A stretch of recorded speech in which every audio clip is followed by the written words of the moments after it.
E está aberta a temporada de premiações aqui neste canal. O Geo Awards está no ar e eu vim mostrar para vocês tudo aquilo que foi bom, que não foi bom, que foi muito bom no ano de 2025. Então bora lá, gente. Eu sei que esse é o prêmio mais aguardado por vocês aqui neste canal.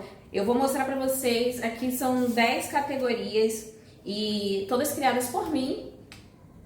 E há algum tempo já eu venho fazendo Geo Awards, que é a minha premiação, né? O início do ano sempre tem muitas premiações aí no universo dos filmes, da música, enfim. E não poderia ser diferente aqui também nos livros, né? Então vamos premiar os melhores e piores de 2025? Vamos comigo, gente. Primeira categoria, a gente já começa com este pá! Melhor leitura de 2025, melhor leitura do ano.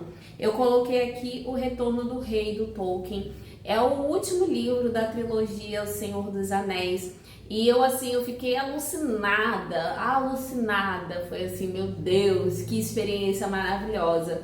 Eu conto pra vocês, eu contei na minha resenha e contei desde o primeiro, que eu tava lendo junto com os meus amigos. Então foi uma experiência ainda mais maravilhosa, porque eu tive a companhia deles, lendo esse livro, depois a gente assistia aos filmes, e assim, eu vi a versão estendida de todos, tá? Então assim, foi muito prazeroso, foi muito bom, gente, de verdade.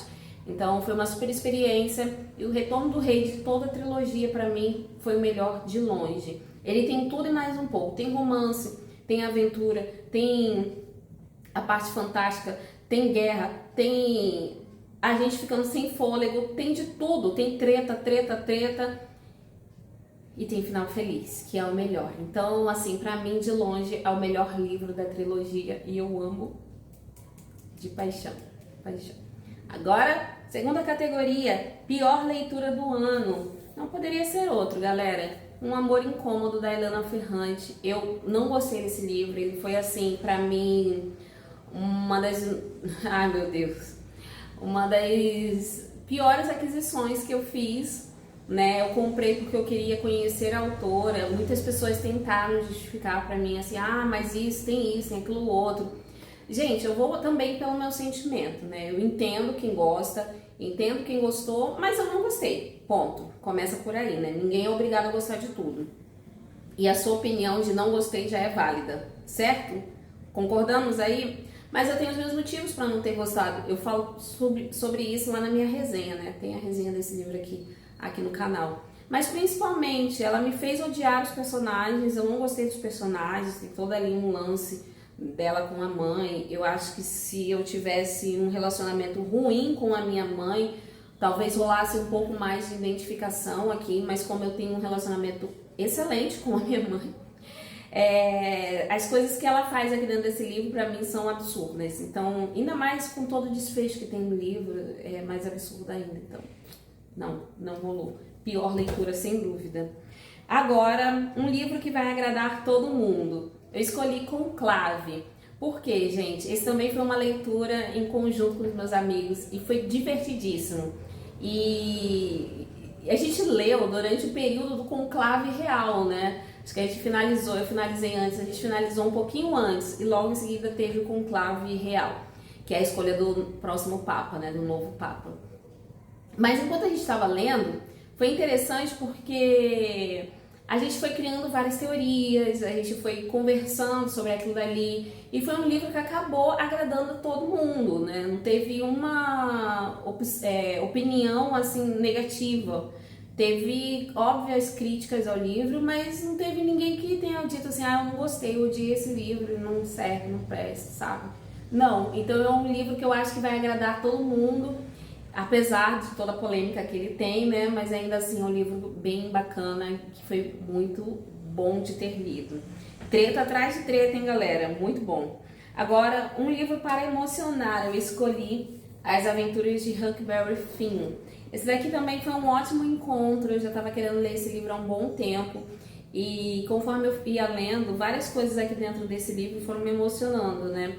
O Huck, ele é um garotinho, né? Ele é um adolescente ali, deve ter seus 12 anos no máximo, e ele tá vivendo ali várias aventuras na vida dele, como toda criança tem que viver, né? Mas as dele são mais intensas, porque ele vem de um lar abusivo. O pai dele batia muito nele, né? Aqui no livro ele começa sendo adotado pela viúva, mas o pai vai lá e toma ele dessa viúva e ele fica ali tipo em um cárcere privado até que ele foge à própria morte. Olha que coisa, né? E vai fugir, né? Vai tentar sobreviver, porque ele era muito agredido pelo próprio pai.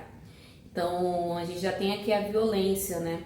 Então, logo em seguida ele vai descer o rio Mississippi e nesse caminho ele vai encontrar o Jim, que é um escravo fujão, né?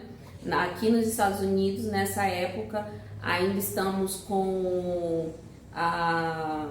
Eita, gente, me fugiu agora a palavra. A gente ainda tem... Nossa, fugiu legal a palavra. As pessoas ainda são escravas, né? A escravidão ainda é vigente aqui, forte. E tem todo um conceito aqui dessa realidade que eu acho muito bom deixar, né? Sobre como se viam os escravos ali, né? Essa questão da escravidão. Para título de conhecimento, esse livro é extremamente enriquecedor, né? As pessoas até falam, mas é um livro racista, é um livro isso. Gente, não, leiam, né? Leiam. Só leiam antes de falar. Melhor ler e depois... E precisa, assim, entender também o contexto histórico ali, né? Do que estava acontecendo e a realidade daquela sociedade, né? E o relacionamento do Huck com o Jim é um negócio muito... É emocionante, eu fico emocionada de falar porque, assim, a visão que se tinha dos escravos ali, eu acredito que eu falo sobre isso na minha resenha, é que eles eram acessórios, assim, eles não eram humanos, né? E o Huck, ele consegue ver a humanidade no Jim, ele enxerga o Jim como um igual, né? Coisa que as crianças eram ensinadas a não enxergarem os negros assim, as crianças brancas, né? A não se colocar no mesmo patamar, sendo que todo mundo tem que estar no mesmo, iguais, né? Somos todos iguais, somos todos seres humanos. E isso é muito bonito de se ver nesse livro, gente. É um livro para emocionar, sim, e eu amei. Próxima categoria é perda de tempo. Aí eu coloquei a Árvore da Dança. Esse livro ele tem tanta coisa ruim, né? Mas tanta coisa. Eu li ele junto com as Gels e assim... eu achei esse livro, a sinopse dele, interessantíssima. Porque ela vai falar ali, essa autora vai falar sobre essa epidemia da dança. Eu achei isso genial, sabe? Eu nunca tinha ouvido falar sobre isso. Depois eu fui pesquisar e apareceu um monte de coisa pra mim sobre o assunto. Eu achei assim, simplesmente genial, sabe, gente? Mas o livro não é genial. Ela quis pagar de...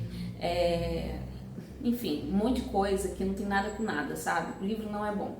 Eu perdi meu tempo lendo e me decepcionei à beça. Seguimos para sair da zona de conforto. Eu coloquei aqui nessa categoria Mr. Mercedes, do Stephen King. Foi a minha primeira experiência com o autor.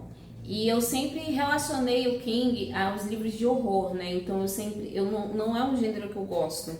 Eu tenho horror ao gênero horror.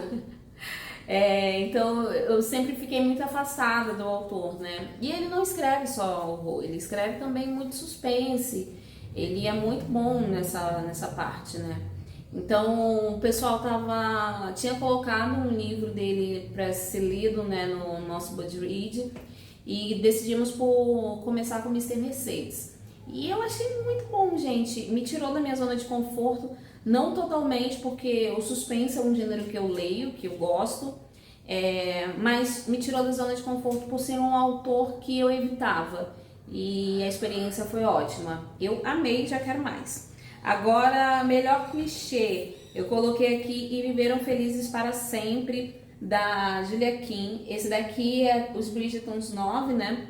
É o livro que vai ter vários epílogos extras, né? Para cada livro. Então, a gente vai ter finais alternativos, né? Finais alternativos não, finais extras. Alguns se passam alguns anos à frente, 10, 15, 20 anos à frente. Outros vão se passar imediatamente assim que o livro acabou e vai mostrar uma perspectiva de um outro personagem dentro daquele universo, que eu amei, simplesmente eu amei. Eu achei que a Júlia, ela acertou aqui em cheio. E ela conseguiu me fazer simpatizar com uma personagem que eu não suporto, que é a... Ai, agora Francesca. Lembrei. A Francesca é uma personagem que pra mim ela é insuportável no livro dela, mas aqui não, aqui eu me sensibilizei muito com ela e consegui gerar essa empatia pela personagem, né?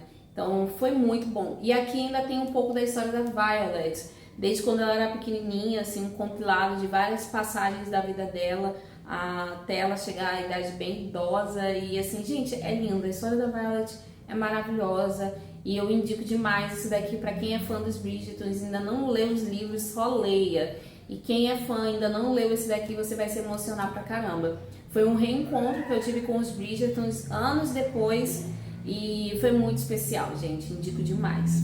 Seguindo em frente, a melhor fantasia, aí eu tive que repetir um livro.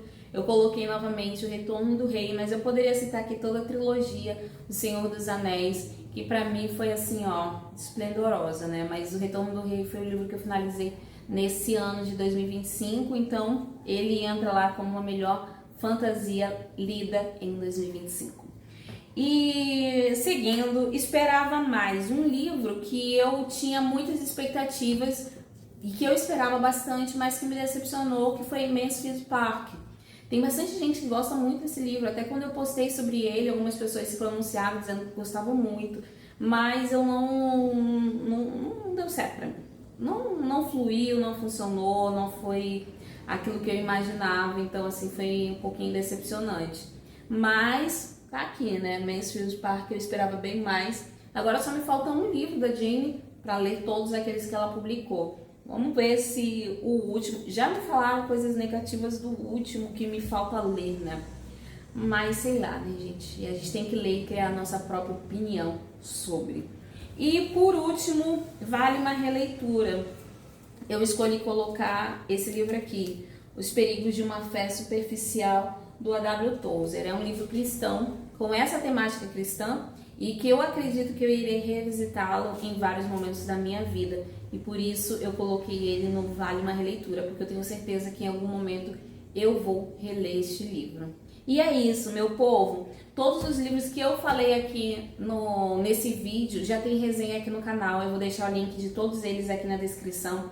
Caso você queira conhecer em mais detalhes a história de cada um deles, é só você clicar aí nos botõezinhos aí, nos links que eu tô deixando. Eu vou deixar o link da resenha aqui no canal e o link da resenha lá no blog, tá bom? Então você pode ler ou você pode assistir de acordo com a sua preferência.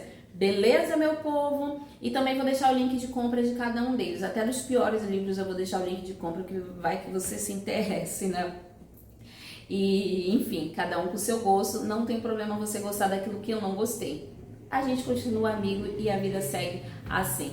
E eu vou ficando por aqui, pessoal, agradecendo a todo mundo que me acompanhou até o final desse vídeo. Deixa aqui, ó, vou deixar na descrição do vídeo também as categorias do Geo Awards. Então você pode fazer o seu também. Coloca aqui nos comentários a sua melhor leitura, a sua pior, aquele livro que é um livro que todo mundo vai se agradar. Enfim, segue aí as categorias e coloca aí nos comentários que eu quero conhecer, tá bom? Os seus eleitos de 2025, os melhores, os mais. Coloca aqui. Ah, Bárbara, mas eu não consegui preencher todos os requisitos, ali cada uma das categorias. Não tem problema, coloca só aquilo que você tiver lido e tá tudo certo, tá bom? E assim a gente vai trocando ideias, a gente vai trocando livros e indicações. Eu vou ficando por aqui, agradecendo a todo mundo que me acompanhou até o final. E em breve eu volto com muito mais. Não esqueça de se inscrever caso você não seja inscrito. Tá certo? Um beijão. Tchau, tchau.